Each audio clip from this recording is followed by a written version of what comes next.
Donc dans Photoshop, j'ouvre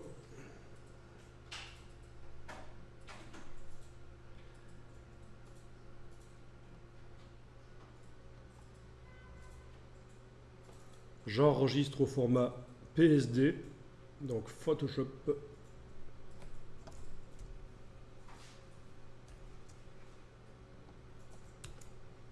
Dans InDesign, dans le gabarit,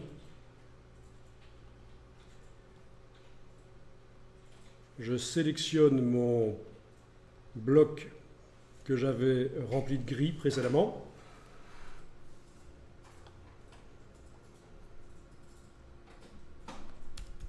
Et je vais importer dedans, fichier importé, je vais importer l'image PSD du papier recyclé.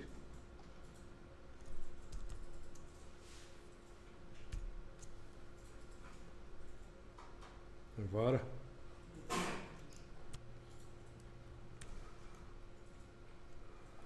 Bien, donc dans InDesign, je vais passer en affichage, performance d'affichage, affichage de qualité supérieure. Affichage, performance d'affichage, affichage de qualité supérieure. Voilà. Alors on a une petite partie, clairement on a une petite partie de l'image qui apparaît là, je pense.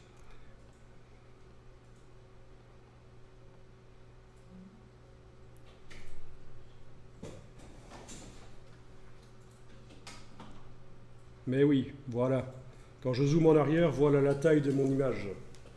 Le cadre bleu. Ben oui, il n'y a qu'une petite partie de l'image qui apparaît dans le bloc. Alors ben, il suffit de sélectionner le bloc et de demander Objet, Ajustement, remplir le bloc proportionnellement. Et voilà.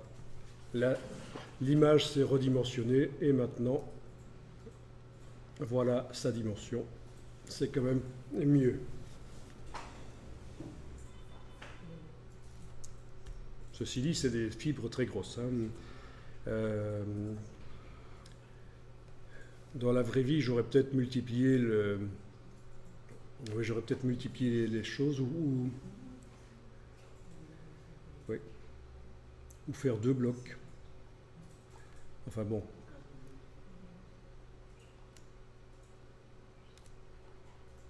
Je veux dire, j'aurais peut-être multiplié le motif dans Photoshop. Voilà. Mais oui, en faisant deux blocs, ça... En faisant en sorte que le grand bloc soit sur seulement la page de gauche, en le dupliquant sur la page de droite, en demandant Objet, Ajustement, remplir le bloc proportionnellement, ben la texture c'est encore plus tassé, ça a l'air un peu plus correct comme ça. Voilà, et on a donc sur les pages ce papier recyclé qui est utilisé. Papier recyclé, ce faux papier recyclé, qui est évidemment trop sombre là. C'est inacceptable. Il faut juste qu'il soit un peu là suggéré. Et pour faire ça, ben on va le traiter dans Photoshop. Ça vous paraît clair jusque-là? Alors, dans Photoshop, je vais aller mettre un calque de réglage de type courbe au-dessus de l'arrière-plan ici. Donc, menu calque, nouveau calque de réglage courbe. OK. Menu calque, nouveau calque de réglage de type courbe. Je vais prendre les extrémités de la courbe pour faire en sorte que les parties les plus foncées deviennent plus claires. Et éventuellement, je peux également prendre l'autre extrémité, faire en sorte que les parties les plus claires deviennent un peu plus foncées, donc ça va adoucir le papier. Vous voyez, les extrémités de la courbe, redéfinir l'intensité des parties les plus foncées et des parties les plus claires. Et entre les deux, l'intensité moyenne du papier.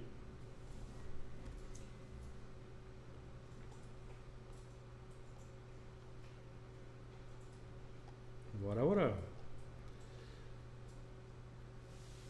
Donc vous décidez à quel point vous voulez que les fibres soient contrastées ou pas. C'est la position des deux extrémités de la courbe qui règle le contraste. Et puis le point du milieu, c'est l'intensité lumineuse. Voilà une manière de faire. Quand je fais fichier enregistré et que je retourne dans InDesign, dans la palette lien, on va me proposer de faire la mise à jour de l'image, Photoshop. Je fais la mise à jour, ça devient plus clair. Voilà. Et là, c'est un peu plus acceptable. Très intéressant pour donner un côté écolo aux publications.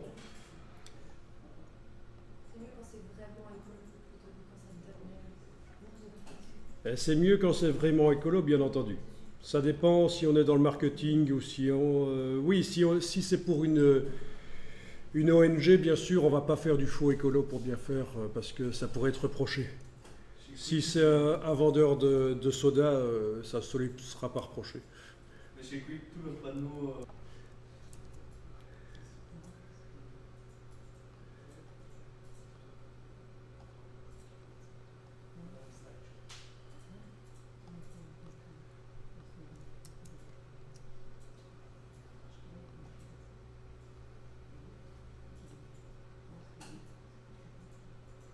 Voilà, l'idéal c'est que ce ne soit pas vu mais perçu.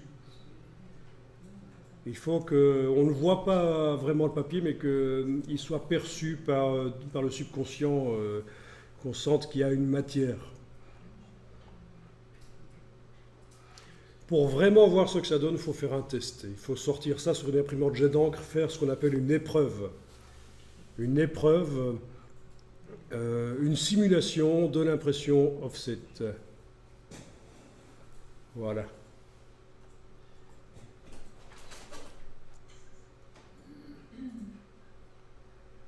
Et quand vous faites donc fichier imprimé, on va pas réellement imprimer ici, mais vous pouvez tester. Vous faites fichier imprimé. Je ne suis pas sûr que vous allez arriver dans une boîte comme moi, parce qu'il n'y a peut-être pas de driver d'imprimante installé chez vous. Mais en tout cas, voilà, par exemple, si j'imprime sur la Canon IP4800, qui est une imprimante quand même de haut de gamme, elle est capable de faire une simulation d'un matériel moins performant comme l'offset de l'imprimeur. Et comment est-ce qu'on fait pour faire ça? Il faudra cocher l'option épreuve. Bon, c'est un peu plus compliqué que ça, mais j'ai plein de vidéos qui expliquent comment faire de la gestion des couleurs. Oui, c'est dans la partie gestion des couleurs ici. Épreuve. Et en tout cas, voilà, vous voyez que vous pouvez faire une épreuve du profil qui est indiqué dans InDesign comme étant le profil CMJN sur lequel on va imprimer, c'est-à-dire la norme FOGRA 39. Ça correspond à un certain type de papier, ça. La presse chez l'imprimeur ne change pas, les encres non plus. Mais le papier, c'est celui que vous choisissez et ça influence le profil d'impression. C'est comme si on avait plein de presses différentes possibles, sauf que c'est toujours la même, c'est juste le papier qui change. D'accord? Et donc du papier lisse en Europe, ce sera la norme FOGRA 39, mais l'imprimeur vous renseigne tout ça en fait. Et donc voilà comment on fait une simulation de l'impression offset sur une imprimante jet d'encre. C'est avec la fonction épreuve du système de gestion des couleurs. Qu'on n'utilise que dans ce cas-là, parce que en général, quand on imprime, on a envie que les couleurs soient bien saturées comme au maximum possible, telles qu'on les voit sur l'écran. Donc on ne va pas aller enclencher l'épreuve qui va nous sortir des couleurs ternes juste pour le plaisir. C'est vraiment pour faire une simulation de la sortie offset. Donc ça peut même être une épreuve contractuelle. C'est-à-dire que vous pouvez montrer à votre client, vous allez avec l'épreuve une fois que vous avez terminé votre publication, vous imprimez une simulation offset sur votre imprimante jet d'encre. Vous allez avec ça chez l'imprimeur, avec votre client, vous êtes tous les trois là, vous, votre client, l'imprimeur. L'imprimeur dit ok, en fonction du document, ça a l'air d'être faisable d'imprimer et d'obtenir ce résultat-là. Si l'imprimeur a dit ça, à ce moment-là, le client peut dire ok, ce résultat-là me convient, si on obtient ça, c'est bon. Et alors il va signer, il va faire une signature contractuelle sur les épreuves pour dire ok, c'est ça, si on sort ça de la presse, c'est acceptable. Donc, c'est ce qu'on appelle une épreuve contractuelle. Bon, c'est un peu plus compliqué que ça parce que il y a des systèmes d'épreuvage contractuel. On peut aussi faire avec un PDF électronique.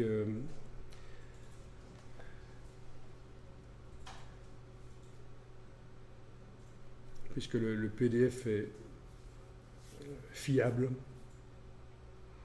Voilà, voilà. J'annule ici.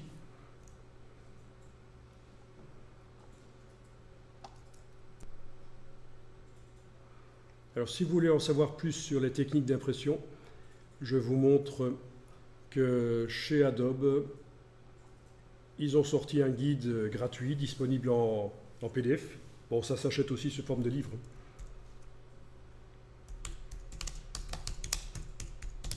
Je tape Print Guide Adobe et je tombe sur un PDF, le Printing Guide de Adobe.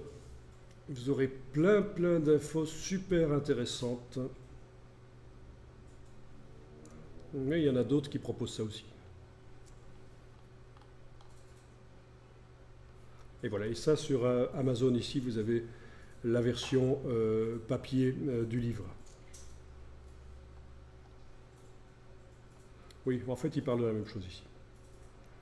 Il parle du guide du PDF de Adobe, en fait. « 149 pages, 22 mégas. Ça date de 2013, mais les techniques n'évoluent pas à ce point-là. Je vais vous l'enregistrer dans le dossier que je vous refilerai avec tous mes documents.